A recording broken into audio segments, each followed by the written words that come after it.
जी, हम लोग यहाँ पर बात करेंगे फुटपाथ वाले भाई पे और आप लोगों को समझ आ गया होगा टाइटल से कि यहाँ पर क्या बात होने वाली है। सबसे पहले हम चलते हैं और हम बात करते हैं कि सिद्धू मूसेवाले जिनको अभी कुछ दिनों पहले मारा गया है बड़ी बेरहमी से, उनके जो सो कॉल्ड कातिल हैं, जो हत्यारे हैं, जिन्होंने ये ज़िम्मेदारी कबूल की है, गोल्डी बरार और लॉरेंस, ये दोनों जो कि इस वक्त करंटली जेल में हैं। इन दोनों ने ये ज़िम्मेदारी कबूल की कि उन्होंने सिद्धू मूसेवाले की दिन दहाड़े चलते हुए हत्या की है। लेकिन अगर आपको नहीं पता तो इन्होंने धमकी दी थी 2018 में फुटपाथ वाले भाई को, ना सिर्फ फुटपाथ वाले भाई को बल्कि फुटपाथ वाले भाई के साथ साथ मीका सिंह को भी दी हुई है। और क्योंकि अभी ये सिद्धू मूसेवाला केस हुआ है तो उसके चलते हुए सिक्योरिटी सिद्धू मूसेवाले और मीका सिंह दोनों के ऊपर टाइट कर दी गई है। मीका सिंह इस वक्त कोई अपना शो रिकॉर्ड करवा रहे हैं मीका का स्वयंवर करके। वो अगर आपको याद होगा कि राखी का स्वयंवर था ना, वैसा मीका का जो है स्वयंवर हो रहा है, तो उसको चलते हुए उनकी शूटिंग वहाँ पर हो रही है। और फुटपाथ वाले भाई तो खैर वो छोड़ें जो भी है, लेकिन उनकी जो सिक्योरिटी है उनको भी टाइट कर दिया गया है पुलिस के द्वारा। अब मैं हमेशा एक चीज़ सोचती हूँ, पहले मैं आपको ना यहाँ एक बात बताती हूँ कि देखिए इनको धमकी ज़रूर दी गई। ये एक क्लिप भी है इनका, अगर आप देखेंगे आप सुनेंगे तो ये उसमें कहते भी हैं कि हम इसमें मारेंगे, पता नहीं कहाँ पर मारेंगे इसको, फुटपाथ वाले भाई को दिन दहाड़े मारेंगे, देख लेंगे। अब 2018 में जब इनको शायद जेल लेकर जा रहे थे या बीच में कुछ भी ऐसा हुआ था, तब ये धमकी दे रहे थे। लेकिन ये 2018 की धमकी, 2018 के बाद आज कितने साल गुजर गए? 6 साल हो गए शायद, 19 20 21 22, नहीं 4 साल, सॉरी 4 साल हो गए। भाई को कुछ नहीं हुआ, भाई को कुछ कभी भी नहीं होगा। और भाई को कभी कुछ क्यों नहीं होगा इसके ऊपर मैं ज़रूर आने वाले दिनों में बात करूँगी कि बॉलीवुड के बड़े बड़े जो अभिनेता हैं, सितारे हैं सो कॉल्ड, ये इनको किस चीज़ की इम्यूनिटी है। क्योंकि अगर आप देखें तो ये लोग सिक्योरिटी के साथ नहीं घूमते फिरते, इनके पास इतनी कोई ख़ास सिक्योरिटी नहीं होती है। फुटपाथ वाले भाई के पास शेरा है, और शेरा भी जो इनके बॉडीगार्ड हैं वो लोगों से बचाने के लिए हैं। इनको कोई डेथ यानी जो धमकियाँ होती हैं उनसे बचाने के लिए नहीं है, या इनके ऊपर कोई हमला होगा उससे बचाने के लिए एक खाली शेरा अकेला काफ़ी नहीं है। इवन कि आप यहाँ पर सेलिब्रिटीज़ को देखें बॉलीवुड के अंदर, ये ज़्यादातर अपने एक ग्रुप के साथ घूमते हैं जिसमें इनके मैनेजर्स और एक दो मैनेजर्स होते हैं, एक इनका स्पॉट बॉय होता है, एक आध कोई बॉडीगार्ड होता है, एक या दो होते हैं, नॉर्मल से होते हैं। वो कोई ऐसे होते भी नहीं कि गोली चलेगी तो उनकी बॉडीगार्ड हो जाएगी, ऐसा नहीं होता है। इनके साथ कोई प्रॉपर सिक्योरिटी नहीं होती। जैसे आप हॉलीवुड में देखें उनके पास सिक्योरिटी होती है, उनके साथ एक दो बॉडीगार्ड्स नहीं, बाकायदा एक तौर पर फ़ौज होती है। इंडिया के अंदर ये कल्चर नहीं है। और ये कल्चर क्यों नहीं है? क्योंकि ये जो बड़े बड़े नाम होते हैं ये ऑलरेडी इम्यून होते हैं, इनको कोई भी नहीं मारेगा। और क्यों कोई नहीं मारेगा मैं इसके ऊपर सेपरेट वीडियो करके आपको बताऊंगी कि इसके पीछे क्या कारण है और ये क्यों इम्यून होते हैं। इनके साथ जो ये बॉडीगार्ड फिर रहे होते हैं या इनके साथ एक दो जो सिक्योरिटी वाले आपको दिखते हैं, वो सिर्फ इनको इनके फैंस से बचाने के लिए होते हैं कि फैंस इनके ऊपर चढ़ ना जाएं, फैंस इनके पीछे ना लग जाएं, फैंस इनको हार्म ना कर दें। क्योंकि जिन्होंने इनको सर पर चढ़ाया है, जिन्होंने इनको सुपरस्टार बनाया है, अपेरेंटली इनको उन्हीं से ही डर है, उन्हीं से ही खतरा है। तो उनसे बचने के लिए ये अपनी बॉडी को गार्ड करने के लिए बॉडीगार्ड्स रखते हैं, जो कि अपने आप में एक बहुत बड़ी आयरनी है। क्योंकि अगर हम इनको सर नहीं चढ़ाते तो ये सुपरस्टार ही ना होते। शाहरुख की फिल्म थी ना फैन, उसमें जो उसका फ़ैन था क्रेज़ी सा, उसने जब शाहरुख के ऊपर कोई पता नहीं लांछन जो भी लगाया था जिसकी वजह से उसको पूरा सिनेमा खाली हो गया था, एक फ़िल्म उसकी रिलीज़ होती है उस फिल्म के अंदर ही। तो अगर हम इनको ये इनकी औकात दिखा दें ना, तो पहली तो बात है कि जो इनके अंदर एक खुदा वाला क्या कहते हैं अंदाज़ है ना इनका कि भाई हम तो कोई बहुत बड़ी चीज़ है, तो वो तो वैसे ही 2 टके का हो जाएगा। ये हमने इनको सर पे चढ़ाया और ये फिर हमसे ही बचते ऐसे जैसे हम कोई अछूत की बीमारी हो। ठीक है, तो इन दोनों को जो भी जान का ख़तरा है वो मुमकिन ही नहीं है। क्यों? क्योंकि देखें ये भाई है, ये कोई छोटा मोटा इंसान नहीं, ये भाई है। और जो ये छोटे मोटे गैंगस्टर्स होते हैं, चाहे वो किसी भी भाई के अंडर क्यों ना काम करते हों, ऐसे छोटे मोटे बेचारे जो होते हैं ये एक भाई को मार भी नहीं सकते, ये तो नामुमकिन सी बात है। और आज जो है ये 2 दिन से ये खबर जो निकल कर बार बार आ रही है, ये कोई पहली बार नहीं है कि ये फुटपाथ वाले भाई को धमकी दी गई है, ऐसा कुछ भी नहीं है। ना ये फुटपाथ वाले ही भाई को सिर्फ धमकी दी गई ज़िंदगी में, ऐसा भी कुछ नहीं है। ये जो सेलिब्रिटीज़ होते हैं इनको दिन चलते फिरते हर वक्त धमकियाँ आती हैं। लड़कियों को नॉर्मली इस तरह की धमकियाँ आती हैं कि या तो क्योंकि बलात्कार या ये चीज़ें वहाँ पर इतनी बड़ी नहीं समझी जाती धमकी के तौर पर, उनको होता है कि इससे कोई इतना वो नहीं होगा फ़र्क, तो वहाँ पर लड़की को उसका वो, क्योंकि चेहरे का खाते ना आप, बॉलीवुड में क्या है, पैसा आपको मिलता आपके चेहरे का है ना, तो आप चेहरे का खाते हैं। तो लड़कियों को धमकी मिलती है कि चेहरे पे तेज़ाब डाल देंगे, मर्दों को धमकी क्या नॉर्मली मिलती है कि भाई उनकी हम करियर को उनको हम जान से मार देंगे। और ये सब सेलिब्रिटीज़ को होता है। फुटपाथ वाले भाई का केस में जो सिलसिला हुआ वो ये काला रंग, और ये अगर आपको पता है डॉलर का जो निक नेम है वो क्या है, ओ भाई ये रहा, ये लिखा हुआ नाम। तो अब आप इन दोनों शब्दों को ज्वाइन करें तो आपको समझ आ जाएगी, क्योंकि उस चीज़ का यहाँ पर अगर सलमान के साथ नाम ले लूँ ना तो वो यूट्यूब को प्रॉब्लम हो जाती है, यूट्यूब फ़ौरन डिडक्ट कर ले तो वो वीडियो जो है वो उतर जाती है। ये होते हैं कुछ शब्द होते हैं जो अगर साथ लिए जाए ना तो उससे थोड़ा सा इशू होता है यूट्यूब को। अच्छा, तो ये उस केस के चलते उनको धमकियाँ दी गई थी, क्योंकि अपेरेंटली ये जो दोनों लोग थे इनको कुछ होगा उस काले डॉलर से प्यार या कोई चीज़ होगी, मुझे नहीं पता। लेकिन मुझे ये पता है कि राजस्थान वगैरह में इन चीज़ों की को बहुत यानी ये जो जानवर होते हैं उनको बहुत इज्जत दी जाती है उस सेंस में। तो उनको मार देने का मतलब, क्योंकि वो वैसे ही एक अनमोल जानवर होता है, उसको मार देने का मतलब इन लोगों से पंगा था। तो ये जैसे होता है ना नॉर्मली भी, ये तो चले आपने पहली बार सुना होगा कि जानवर मारने पे किसी को यानी इतना धमकाया जा रहा है, डराया जा रहा है। नॉर्मली भी अगर आप देखें कि रिलीजियस पॉइंट ऑफ व्यू से भी हम देखें, अगर हम किसी धर्म को ज़रा सा भी हर्ट करते हैं तो उस पर भी लोग एक दूसरे को मारने पे तुल जाते हैं। ये होता है, ये फिल्म्स के अंदर भी होता है। तो सेलिब्रिटीज़ को बहुत ज़्यादा धमकियाँ मिलती हैं, चाहे वो पद्मावत हो या कोई और फिल्म रिलीज़ हो रही हो, जहाँ पे भी किसी को भी लगता है, जो कि मैं इस बात से बिल्कुल सहमत हूँ कि भाई आपके सेंटिमेंट्स को हर्ट करने का किसी को भी हक नहीं है। तो अगर कोई आपके सेंटिमेंट्स को इस लेवल पर जाकर हर्ट करता है तो आप कहीं ना कहीं उससे उसके अगेंस्ट थोड़ा बहुत जा सकते हैं, लेकिन जान से धमकी वगैरह स्टिल देना मेरा नहीं ख्याल कि सही होता है। लेकिन ये कि सेलिब्रिटीज़ को धमकियाँ मिलती हैं, लेकिन आप कभी भी किसी भी सेलिब्रिटी को देख लें, वो कभी भी किसी भी बॉडी गार्ड को लिए फिर नहीं रहे होंगे, क्योंकि सब जो है वो इम्यून होते हैं। और इसके पीछे एक बहुत बड़ा कारण है कि वो क्यों इम्यून फिर रहे होते हैं। यहाँ पे ये कोई डॉन वगैरह का हाथ नहीं होता इसके पीछे एक प्रॉपर सोची समझी एक प्लानिंग होती है, एक प्रॉपर एजेंडा होता है जिसकी वजह से ये लोग इम्यून होते हैं। ठीक है, तो इनको कुछ भी नहीं होने वाला। एक भाई को छोटा मोटा कोई गुंडा मवाली गैंगस्टर बंदा मार ही नहीं सकता। जिसने मारना होता वो 2018 में ही मार देता, खाली धमकियाँ नहीं देता फिरता। और ये लोग जो हैं ये काफ़ी टाइम से समय से दोनों जेल में भी हैं। और ये जेल में हैं तो ये जेल से बैठकर ऑपरेट करते हैं। यही बात जैसे फिल्मों में भी दिखाई जाती है कि जो बड़े बड़े गैंगस्टर्स होते हैं ये जेल से बैठकर हर तरीके की चीज़ को ऑपरेट करते हैं। तो किसी को मारना या मरवाना इनके लिए कोई बड़ी बात नहीं होती, लेकिन ये मारना मरवाने वाला काम बड़े बड़े लोगों के लिए नहीं करते हैं। सिद्धू मूसे वाले को भी जो मारा गया है वो किसी एग्जैक्टली गैंग ने नहीं मारा, यानी फिजिकली ज़रूर गैंग ने मारा होगा, लेकिन मरवाया है किसने ये बात डिफरेंट है। जैसे मैंने SSR के केस में भी कहा था कि सुशांत पे पहला हमला जो है वो जिनके द्वारा हुआ था वो थे फुटपाथ वाले भाई की बॉडीगार्ड शेरा, इनके ऊपर मैंने सेपरेट वीडियो भी की हुई है। लेकिन शेरा ने खुद मारा, उसको सुशांत से इशू था नहीं, सुशांत को मरवाया जिसने मरवाने की कोशिश की, उसके हिसाब से मैं ये बात कर रही थी और मैंने इसके ऊपर पूरी बात भी की थी।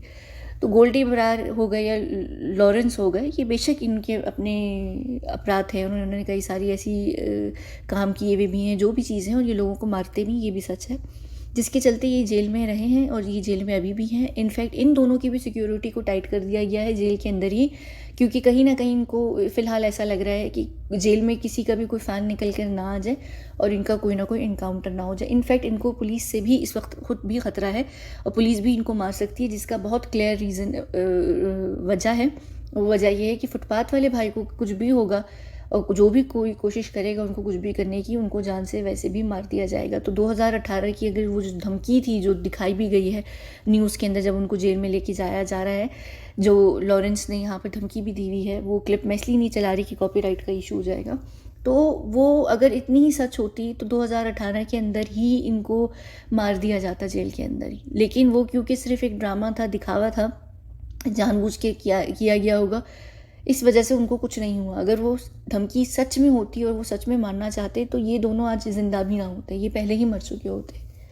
ठीक है, समझ आ रही है। और आज भी ये जो केस निकल कर आया है ना दोबारा से 2018 की धमकी को रिविजिट किया जा रहा है, वो सिर्फ सिद्धू मूसेवाले का जो पूरा केस है उसको शैडो करने के लिए, क्योंकि सिद्धू मूसेवाले बेशक एक बहुत बड़े स्टार थे या एक बहुत बड़े सिंगर थे या एक स्पेशल किस्म की कम्युनिटी उनको बहुत ज़्यादा पसंद करती है, या कुछ लोग हैं जो उनकी आइडियोलॉजी को बहुत पसंद करते हैं, वो बेशक एक बहुत बड़ा नाम थे, लेकिन अनफॉर्चुनेटली सलमान खान से छोटा नाम है वो। और जहाँ पे हम सलमान खान के नाम को जोड़ देंगे साथ में, तो एकदम से केस ओवर शेडो हो जाएगा, बात आ जाएगी कि भाई की जान को खतरा, भाई की जान को खतरा, तो सब एकदम भूल जाएंगे कि गोल्डी बरार या लॉरेंस ने किसी के कहने पे मारा, क्यों मारा। मूसेवाले की केस में ज़्यादा इन्वेस्टिगेशन ना बिठे तो लोग एकदम से पूरी जो न्यूज़ है वो पलट गई ना एकदम। सिद्धू मूसेवाले से न्यूज़ कहाँ पे पहुँच गई, फुटपाथ वाला भाई, फुटपाथ वाला भाई, फुटपाथ वाला भाई।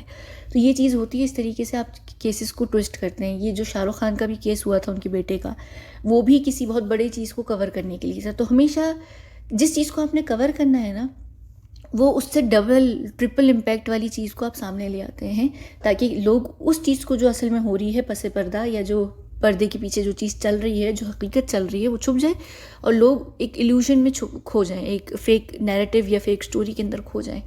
क्योंकि अगर वो धमकी वाकई रियल होती तो 2018 के अंदर ही लॉरेंस जो थे, या तो जेल में इन लोगों को कोई बीमारी लग जाती, जैसे उस पुलिस वाले को लगी थी जो गाड़ी चला रहा था, या फिर ये है कि इन दोनों को ऑलरेडी पहले ही कोई मार चुका होता, या अब तक जेल से ये किसी भी वक्त बाहर निकले होते तो इनके ऊपर कोई गाड़ी लेकर फुटपाथ पे पहुंच के इनको मार चुका होता।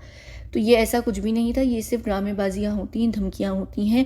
और वो जो 2018 की भी धमकी थी वो इस सिलसिले में डाली गई थी फुटपाथ वाले भाई के नाम पर। क्या फुटपाथ वाले भाई के आगे पीछे केसेस चलते रहे थे, पहले कोर्ट केसेस चल रहे थे, तो ये जानबूझ के डाली जाती कि ताकि लोग कहें हाँ बेचारा वो धमकी मिल गई, चलो उसने किसी को मारा, लेकिन इसका ये मतलब तो नहीं ना हम उसको मारें।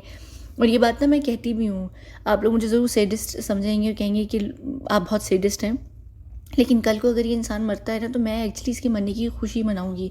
मैं कभी ये नहीं करूँगी कि हाँ भाई वो बहुत बुरा था लेकिन अब वो दुनिया से चला गया तो अब हम बैठ के दुख मनाएं। हमें ऐसा नहीं कहना चाहिए, हाँ बुरी बात है, हम ऐसा क्यों करें, क्योंकि आपको इस इंसान की हकीकत असलियत नहीं पता। इसके चेहरे पे बिल्कुल भी मत जाएं, इसके चेहरे पे आप लोगों को शायद लानत नहीं दिखेगी, लेकिन जो इसके काले करतूत हैं या जो उसके काम है और जिस तरीके की एक्टिविटीज़ में इन्वॉल्व है, वो आप इसकी 2-4 इंटरव्यूज़ देखकर और उसका स्वैग देखकर, ये फलाना ढिमकाना देखकर पागल मत बने कभी भी। और कभी कल को ये दुनिया से जाए भी तो ये मत करिएगा कि भाई जो भी था जैसा भी था, चलो जो भी था फलाना था ढिमकाना था लेकिन मर गया, हमें अफसोस मनाना चाहिए, अगर इसको किसी ने मार दिया तो बड़ा बुरा हुआ। मैं एक वाहिद इंसान होंगी जो, मुझे पता है मैंने ज़िंदगी में ना किसी के मरने पे कभी भी, अपने दुश्मन के मरने पे भी ना दुख नहीं मनाया, ठीक है, मैंने कभी नहीं मनाया क्योंकि बुरी बात होती है। लेकिन कुछ लोग होते हैं जो डिज़र्व करते हैं मरना, तो जब ये कल को जाएगा ना, मैं पहली इंसान होंगी जो मैं तो भंगड़ा डालूंगी, चाहे आप लोगों को किसी को भी दुख हो रहा हो। यानी लिटरली ये इंसान इतना शदीद ख़राब इंसान है और ये डिज़र्व करता है। तो ये जो पूरी 2018 वाला धमकी का भी सीन था वो सिर्फ इसलिए था कि एक सिंपैथी लोगों को मिले। और आज भी क्योंकि फुटेज चाहिए है भाई को, या भाई का नाम हर जगह यूज़ किया जाता है, तो आप ये देख लीजिए कि भाई का ही नाम यूज़ किया गया है इस चीज़ को कवर करने के लिए। और भाई को कद्दू फ़र्क नहीं पड़ता। एक भाई जिनको जहरीला सांप जिनका कुछ नहीं कर सका, तो आपको लगता है कि एक गोली उनका कुछ कर देगी या गोली इनके ऊपर चढ़ेगी तो मर जाएगी। गोली इनके भी जिस्म से ना 1 सेकंड पहले आके गिर जाएगी नीचे, वो भी नहीं इनको छुएगी। यानी जब सांप 3 बार डसने के बाद इनको इनके अंदर जहर नहीं गया, तो गोली इनके अगर दिल में भी लग जाएगी ना जाके, तो वो भी भाई के दिल को कुछ नहीं कर सकेगी, क्योंकि भाई के सीने में दिल नहीं, पत्थर है पत्थर। और पत्थर पे गोली लगती है तो क्या होता है, गोली धड़म करके पत्थर को छू के खुद ही गिर जाती है। तो भाई को कुछ भी नहीं होगा। और भाई का जो ऊपर का ये पोर्शन है, ये वाला भी, ये बिल्कुल खाली है, इसमें कुछ भी नहीं है। तो खाली जगह में गोली जाएगी, लॉन्ग वॉक करेगी और वो वापस निकल कर भाई की कान से नाक से निकल कर वापस आ जाएगी। भाई को कुछ नहीं होने वाला, भाई को ज़िंदगी में कोई कुछ कर ही नहीं सकता। भाई हैं और भाई को ना गोली, जब सांप ने कुछ नहीं किया तो भाई का गोली क्या बिगाड़ेगी। दूसरी बात ये कि ऐसे जो गैंगस्टर्स वगैरह होते हैं ये चलती गाड़ियों में गोलियां चलाते हैं, तो भाई तो कभी गाड़ी चलाते ही नहीं है। तो भाई के ड्राइवर को भी कुछ हो सकता है लेकिन भाई को कभी कुछ नहीं होगा। भाई गाड़ी में पीछे ही बैठकर इसलिए भी आते हैं कि पीछे से मारना आसान होता है। हाँ वो एक अलग बात है कि कोई ट्रक व्रक आ जाए, लेकिन वो ट्रक भी क्यों आएगा, यानी ऐसा कभी कुछ होगा ही नहीं। भाई जाएंगे ज़िंदगी में, जब भी जाएंगे वो किसी उसी में ही जाएंगे, जैसे एक मेडिकल कंडीशन होती है उसी की चलते ही जाएंगे। खैर, भाई भाई को कुछ हो ही ना जाए, मेरा सपना सपना ही रह जाएगा। ये कभी भी ऐसा नाम नहीं आता कि किसी बड़े सेलिब्रिटी को हकीकत में गोली लग गई या मर गए या ऐसा कुछ हो गया या उन्होंने खुद अपने आप को मार लिया। ये लोग कभी कुछ नहीं करते, ये सब ड्रामेबाजियाँ ना सिर्फ होती ही नाम के लिए। और जो मारे जाते हैं वो अच्छे असली और नॉर्मल लोग बेचारे मारे जाते हैं दुनिया में भी, हकीकत है ये। जो बुरे लोग होते हैं ना, अब आप देखें बड़े बड़े हो रहे होते हैं चीज़ें कि कहीं कुछ फट गया, कहीं कुछ हो गया, कभी मजाल है। मैं हमेशा ही बात कहती हूँ, मजाल है कि कोई बड़ा इंसान, नेता या कोई गंदा इंसान उस जगह पर मौजूद हो पहले कि उसको कुछ हो जाए। नहीं, आम जनता जाती है हमेशा। इन लोगों को कुछ होता नहीं, ये लोग बड़े तेज़ होते हैं क्योंकि ये सिर्फ ड्रामेबाजी होती है। खैर, खुशी होती मुझे कि अगर कुछ हो जाता, लेकिन कुछ होगा नहीं कभी, क्योंकि ये बात मुझे पता है। अच्छा यार, मुझे ये नाम याद नहीं आ रहा इस बंदे ये कौन है बंदा। मैं अभी जब तस्वीर ये कौन है बड़ी बड़ी आंखों वाला, इसको मैंने कहीं देखा हुआ है। आपको पता है ये कौन है? मुझे बताना। मुझे शक्ल याद है, मुझे याद नहीं आ रहा है कि मैंने इसको कहाँ देखा है। नाम मुझे इसका याद नहीं आ रहा, मुझे याद आ रहा है लेकिन मुझे याद नहीं आ रहा। ठीक है, बाकी सबको तो मैं जानती हूँ यहाँ पर इस तस्वीर में। ठीक है, चलें हम इस वीडियो को बंद करते हैं और हम अगली वीडियो में मिलेंगे, जो कि मैं ऑलरेडी कर चुकी हूँ सिद्धू मूसेवाले की वीडियो से पहले। एक तो मैंने दिशा सालियान पे वीडियो करके रखी हुई जो मैंने रोक दी थी क्योंकि सिद्धू मूसेवाला इंसिडेंट था वो हो गया था। और मैंने एक और वीडियो की हुई थी जो मैंने फुटपाथ वाले भाई के ऊपर की थी, करण की जन्मदिन वाली। उसके अंदर जो दूसरे सेलिब्रिटीज़ आए थे उनके ऊपर भी मैंने वीडियो करके रखी थी, लेकिन सलमान वाली वीडियो की फ़ौरन बाद जो है मैंने ये सिद्धू मूसेवाले डाल दी थी, तो मैंने रोक दी थी करण वाली। अब वो आप इस वीडियो के बाद जो देखेंगे अगली वीडियो, वो करण की जो जन्मदिन था ना वो वाली वीडियो देखेंगे, और उसके बाद करण से जुड़ी हुई चीज़ जो है SSR केस के अंदर वो आप देखेंगी। करण और SSR से जुड़ा हुआ एक वीडियो जो है वो आएगी। इसी वजह से मैंने करण के जन्मदिन के ऊपर भी बात की थी, क्योंकि उसकी अगली जो वीडियो थी वो करण और SSR के ऊपर थी, यानी करण जौहर और SSR के ऊपर। ठीक है, हम इस वीडियो को बंद करते हैं, अगली वीडियो में मिलेंगे जो कि ऑलरेडी प्री रिकॉर्डेड हुई हुई है मेरे ख्याल से 5, 6, 7 दिन से। उसको आप देखेंगे। ठीक है।